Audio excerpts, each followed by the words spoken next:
Hey guys, it's Jamie Scrimger here, second wife, stepmom of 3, and mom of 1. And you're listening to my podcast, where we talk about all things motherhood, stepmotherhood, and living a kick-ass life. If you're ready for raw and real conversations and are striving to live your very best life, then you are in the right place.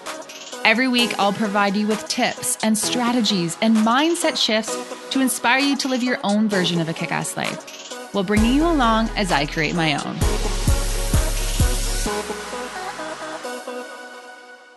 Hey guys, welcome back to the podcast. So there are so many things that we talk about on this podcast that when you really think about it, weren't in anyone's 5-year plan. For example, marrying a man with 3 kids and an ex-wife certainly wasn't how I saw my life turning out. Getting divorced wasn't in my husband's 5-year plan.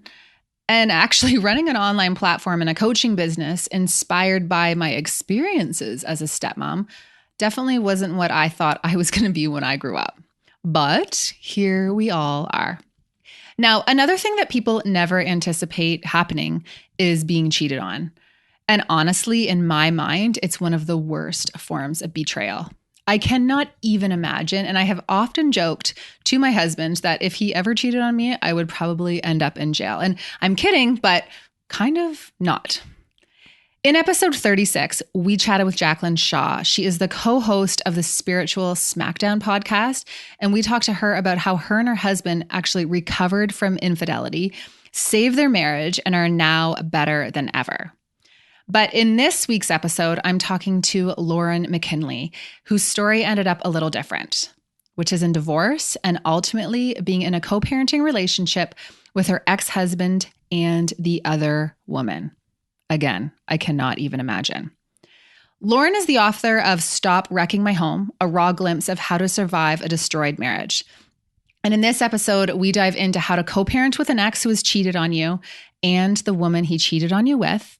We also dive into forgiveness, moving past trauma, mindsets around positive co-parenting relationships, and more. Let's just say Lauren is one hell of a woman. Now, before we get into this episode, I want to give you the lowdown on something extra special happening in the exclusive Stepmom community this month.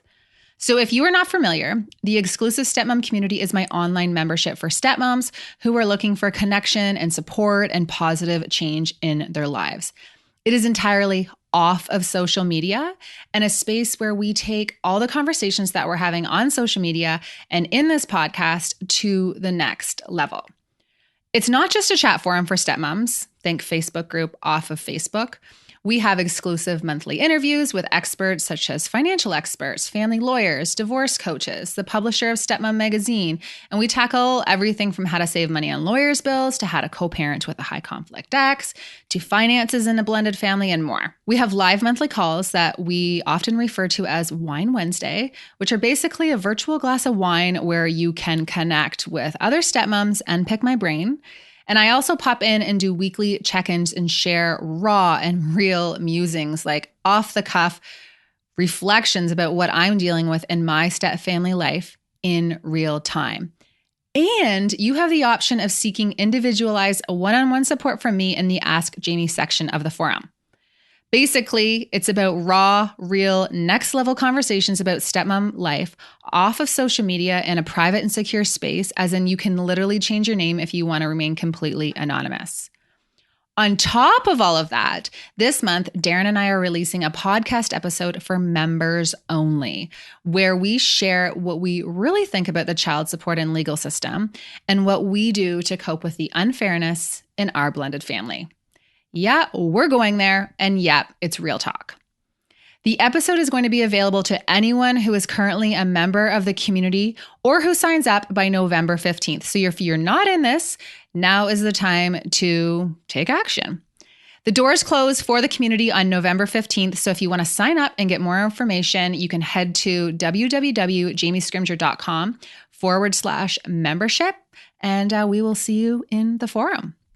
All right, that's all I have to tell you about that. Super excited about the podcast episode, but I'm equally excited about this conversation. So let's dive right in.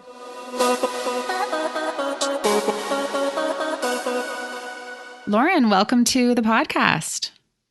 Thanks so much for having me, Jamie. Yeah, I am so excited to chat with you today because you have a different perspective than a lot of my guests who come on. So I cannot wait to hear where this conversation goes. I'm excited. Yeah. So, for those who may not be familiar with you, do you want to just kind of give us a bit of the lowdown about you? Tell us about you and your family and what you guys got going on. Sure. Well, I am a wife and a mom of two. I am also an author and the founder of an online organization called Her Soul Repair, which is for women who are healing from divorce and betrayal. I went through a pretty crazy divorce, and the silver lining of that divorce was my daughter, who will be 8 next month.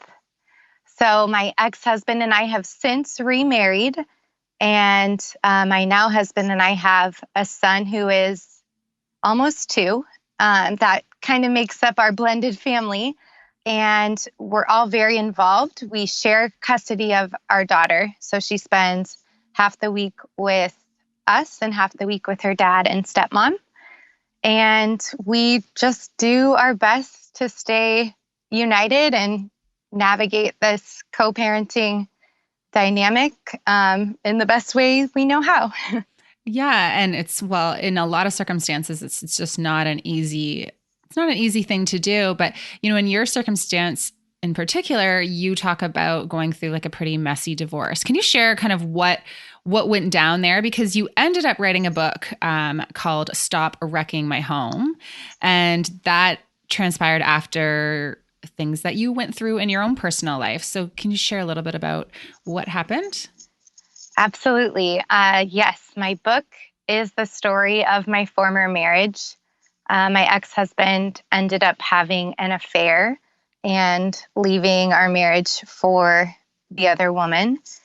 And I did not see it coming at all. We, from my perspective, did not have a bad marriage. I had always kind of bought into that stigma that the only reasons affairs happen are if men are in like awful sexless marriages with a horrible wife. And that wasn't really our story.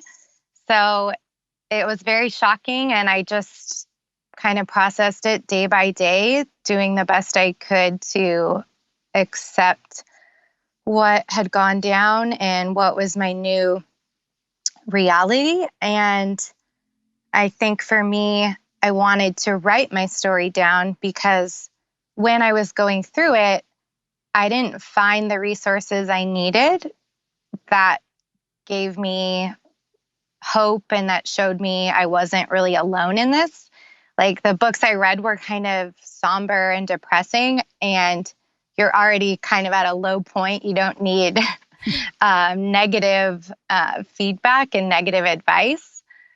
So the way that I wrote my book was kind of more of advice that helped me with real feelings that I felt during like the pit of the worst of the worst. And then just with some sarcasm in there as well, like things that people think but don't say. So I love hearing from readers that have read my book and just said, yes, you get it. Thanks for writing it this way, because it wasn't really sugar coated. And that was my hope. I wanted women to know they weren't alone in what they were going through. And also I wanted to kind of break that stigma that your marriage doesn't have to look a certain way for it to end in divorce. And your marriage doesn't have to look a certain way for your husband to have an affair. So that was kind of the purpose behind writing my story down. And I think that it has been of help to women who found themselves in that situation. Mm-hmm. And I love hearing that because, you talk about you wish you would have had this type of support. And that rings true for me as a stepmom, the support that I created and the community that I created. I wish that I had that when I was going through the trenches. And I see a lot of female entrepreneurs creating creating a space that they just from their own needs, right? And Yes. even in doing that, I'm sure that was therapeutic for you as well. Oh, absolutely. It really was. And it gives like a greater purpose to what you had to go through because it's beyond yourself. You are helping now all of these women who, may go through it in the future, may go through it right now, but it's you putting a greater purpose to the pain that you went through. Mm-hmm. And you talk about the feelings that you felt and just trying to normalize those feelings and talk about those feelings. What did it feel like when this all went down? It's something that, we can speculate and think about how we would feel, but what was it like to actually experience it? It felt like you were living in like a nightmare, like not believing that this is actually real life. It felt like your life that you loved was abruptly taken from you. And the future that you had planned was abruptly taken from you. And then a step further, the future you had planned for your child. My daughter was 1 when this happened. So it's like she was just at the start of her little life. And now her future was looking so different.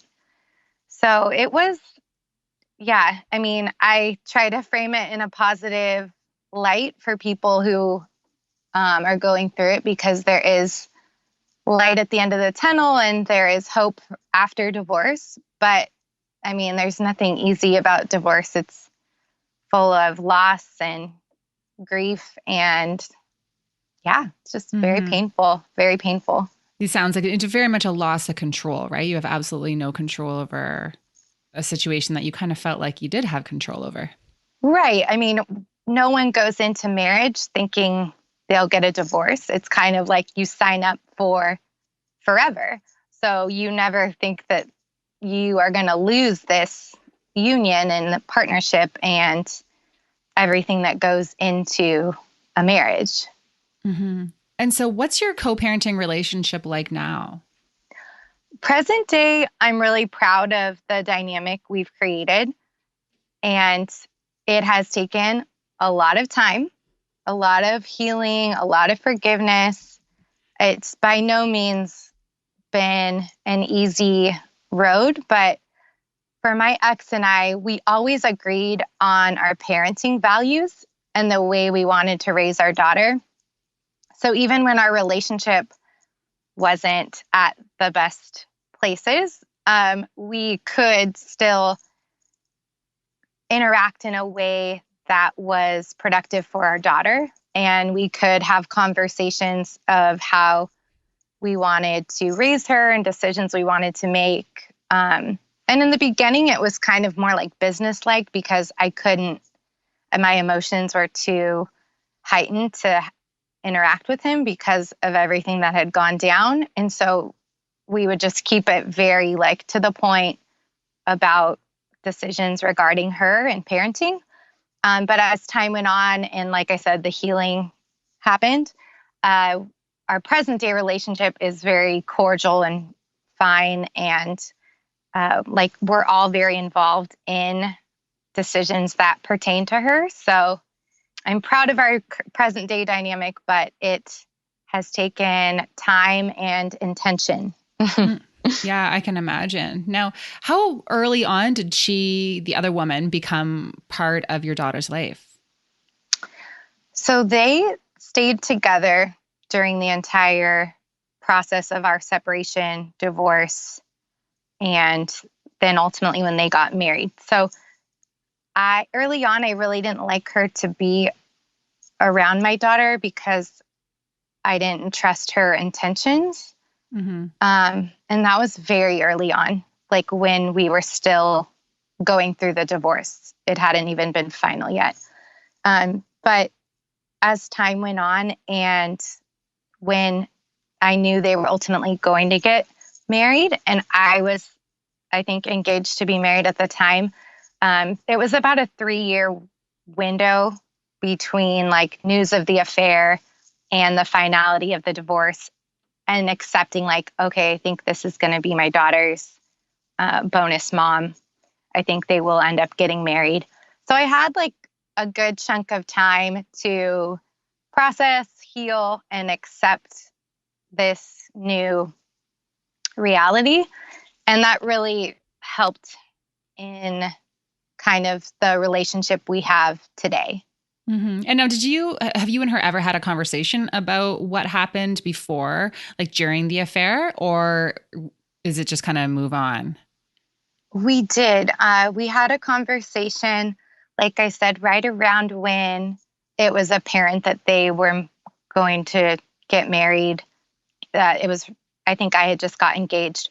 So we did have a conversation, and it was nice to clear the air, and it was good to kind of get on the same page of like, okay, you are going to be a big part of my daughter's life. I just need to know these things from you so that I can have peace of mind moving forward. And yeah, it was a good conversation. Obviously, it was a hard conversation. We didn't start in the best place, but has been good for us. And it's not something we talk about often, especially present day. But I think it was a conversation that needed to take place if we were going to have a healthy relationship in the future. Mm-hmm.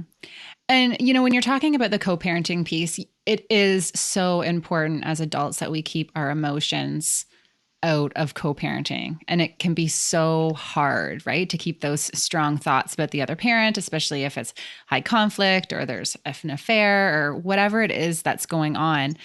How did you get to this place where you could communicate and, stick to the issue and always act in the best interest of your daughter when all of this stuff is obviously going on inside you?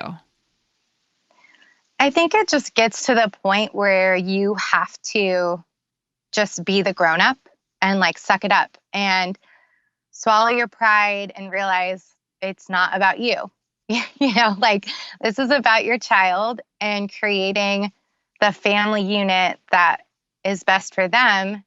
And yeah, it is hard. Like these people have hurt me a lot. The past is something I look back on as like the hardest thing I've ever gone through. But we decided to leave the past in the past and move forward. And I think that's kind of the headspace that we just try to stay in. And I mean, you have to kind of commit to that if you want to have a healthy blended family and a healthy co-parenting dynamic. Yeah. And it's like a commitment that you need to recommit to all the time. Oh, yeah. Right? Oh, yeah. And that's what I think a lot of people, I talk about a lot of strategies on the podcast and my platform. People say, well, how? How do you do that? How do you make that decision? Like, how do you stay committed to it? And it's literally commitment every single day to, look at the big picture, to not engage, to, always act in the best interest of the kids, to not sweat the small stuff. It's not easy. You're recommitting every day, if not several times a day, to the big picture. And even when you feel like you are in a good groove, like it's so funny because we really do pride ourselves in doing this well. And we've, gotten in such a good groove and a good schedule and how we communicate with each other. But then it's like something will come up and it triggers like, that, feeling. And it's like, okay, just release it. Like, that's my word. Like anytime something comes up where it like triggers a feeling or something from the past, I'm just like, take a deep breath. And I just say release, and I have to let it go and not stay focused on it because that will just weigh me down and affect my next conversation with them. And it won't create a good ripple effect and it won't create the future that I want for my daughter. Mm-hmm. Yeah, I love that release. It's just like release the bullshit. Absolutely. Yes.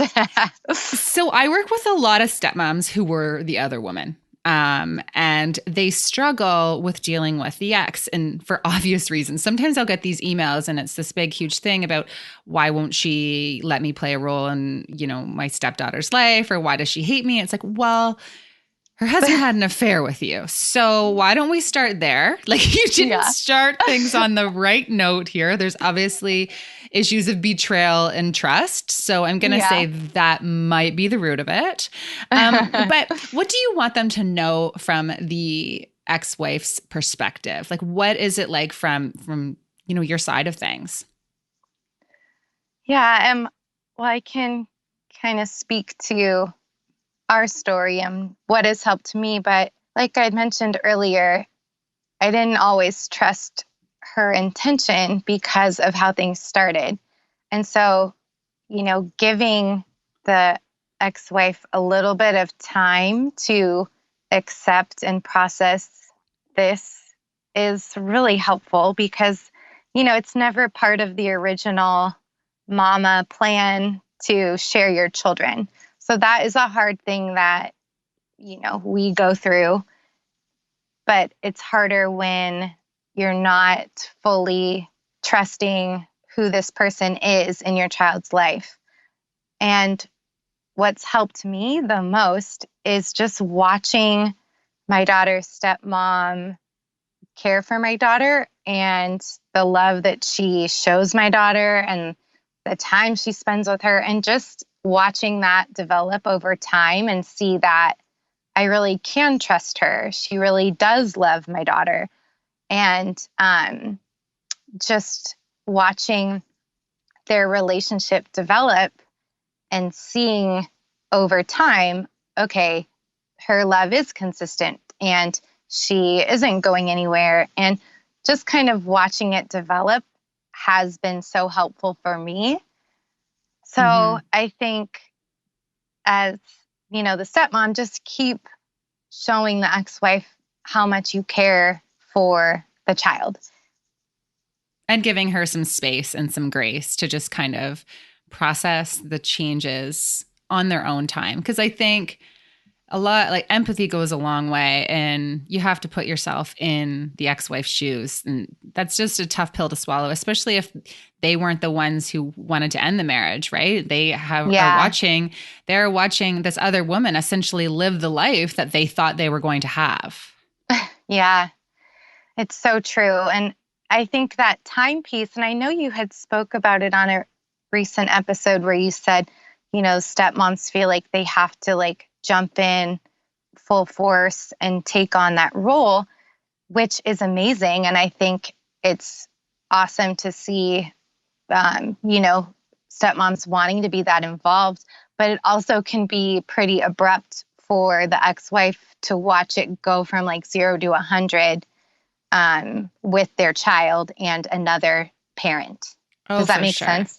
Oh, it makes total sense. And I even think back to when I had Reese. So Reese is our daughter. And it really did give me perspective from a mother's side of things, because I didn't have that lens before I had her, right? Because I didn't have children coming into this. And I started to realize a lot of the things that I had done as a stepmom, how I would have felt if there was another woman doing that for my baby. And it was kind of like, that would not be happening. I would not be okay with it. So I do think there is this element of, baby steps. I think stepmoms feel this urge to dive right in and to take over and to just prove their worthiness of being in the kids' lives and being this parental figure.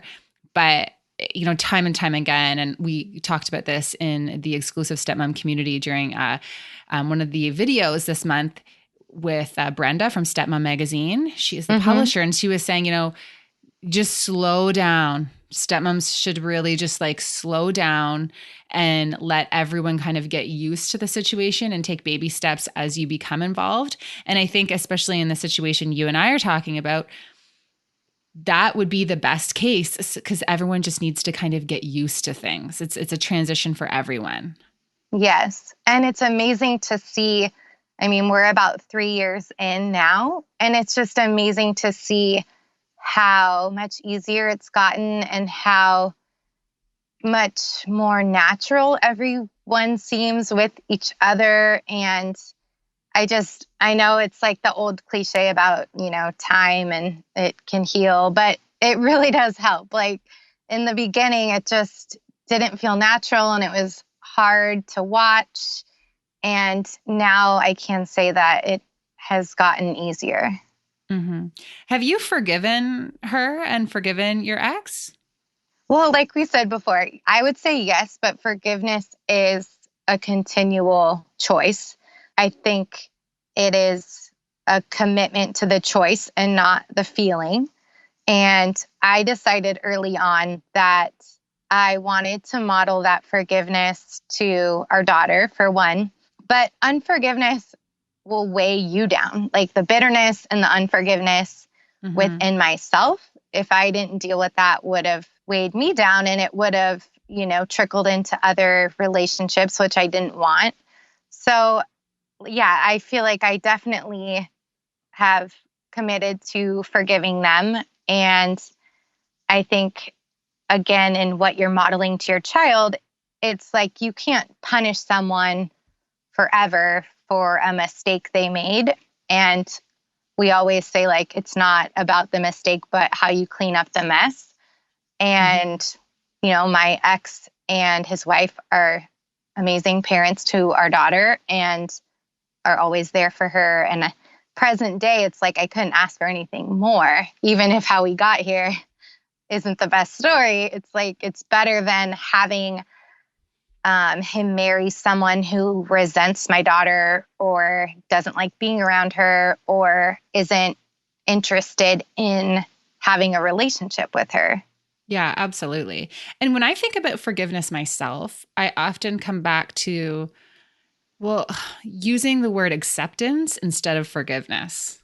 Just Yes, accepting, like, this is my reality and I am not going to let this bog me down. I'm not going to let this define me and define my future. You just have to accept things for what they are. for sure. And it's like, I'm a big fan of just exactly what you said, accepting reality. It's like, yeah, this may have been something awful that they did to me, but it doesn't change the fact that present day, we're all in one blended family unit working to raise our daughter well. Mm-hmm. And there can't be unforgiveness and tension and resentment in that family unit if we want to accomplish what we all, are here for, which is raising her well. Absolutely. Now, moving past trauma and betrayal, like, it involves a lot of personal work. You really have to focus on yourself. What did that look like for you? I'm sure there was a huge process that you needed to work through on your own to get to the place that you're at right now. Yes, absolutely. This was not a rushed process for me. Our separation and divorce lasted 2.5 years. So there was a lot of healing, a lot of grieving that took place. I went through a lot of therapy, support groups, just intentional work. I was off social media. I was really particular about what I let in to my headspace and to my heart. I made a lot of single friends because at the time my friend group were all married with kids, and it was just hard to be around that. And so I just made some new friends, like someone I could go on a hike with or go to happy hour with. And I didn't date anyone. I always say I was obnoxiously single. I wouldn't even talk to anyone because I just wanted to heal and become kind of whole again and just take on this new version of myself. I was, went from a Mrs. back to a Miss. It was a lot of taking on this new identity. I was a single mom, and I just really took the time I needed. I didn't rush it. And I think it's really awesome to see because, yeah, it was an agonizing and long 2.5 years. But by the time I met my now husband, I was in such a healthy place And I had done so much healing and had recovered from the trauma that when I met him, it was like I really was ready to start a relationship again. Yeah. And that's the thing. You have to do things on your own time and process things at a rate that works for you. And I think a lot of times people have trauma happen or they have something happen in their life and they just want to move past it right away. And, you know, you've got to have those nights where you're crying on the floor. Like I really believe that unless you fully process things that happen in your life, you're never going to fully move forward. And they're going to end up just, you know, creeping their way into your new relationships. It just kind of happens again and again. Absolutely. And so much of it was like grieving, like we talked about earlier, like divorce is just full of so many like little losses. And you have to grieve like each one. You know, you're grieving a future, you're grieving a partner, you're grieving your next kids. Like it's so item by item. And for me, I just would take the time to grieve and process through all of the losses. And that really helped in my healing and like in my accepting of, okay, this is your life and your future is not defined by what happened. Your worth is not defined by a husband who cheated on you, you know, and just kind of like reframing the story so that I was confident in my future. Mm-hmm. And, you know, I think that people also, unless they've been through divorce, don't realize how much of your life is changed by it. You know, your friends group, it's changed. You know, if you have couple friends, it puts the couple friends in kind of an odd position. Like, do we stay friends with both? Do we pick sides? You know, like just your social events, you know, who you used to sit with at the arena when you're, you know, have your kids at extracurricular sports, like just so much of your life is intertwined with your relationship status, and a lot of changes happen. And I think that's the part of the grieving process that a lot of people don't fully understand. Like it may not even be your partner. It's everything that came with the life that you had and the life that you thought you were going to have. Yeah, you said it perfectly. And that's exactly it. It's such a ripple effect. And there are so many little things that unless you've gone through it or unless you've seen a close friend or family member go through it, you don't realize how many little pieces go into the loss of a marriage. Mm-hmm. And, you know, I can speak to that from a stepmom perspective. There was some grieving that I had to do with the type of family that I thought I was going to have. Right.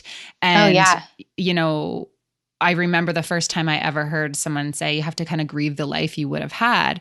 And I remember thinking that is just a little extreme, like grieving, you know, like sounds kind of dark. Let's dial that back a notch. But then as I got into my new life, I realized there's a lot of things that I didn't think would play a role in my life as a stepmom that very much do. And I had to grieve that a lot of things don't look the way that I thought they would.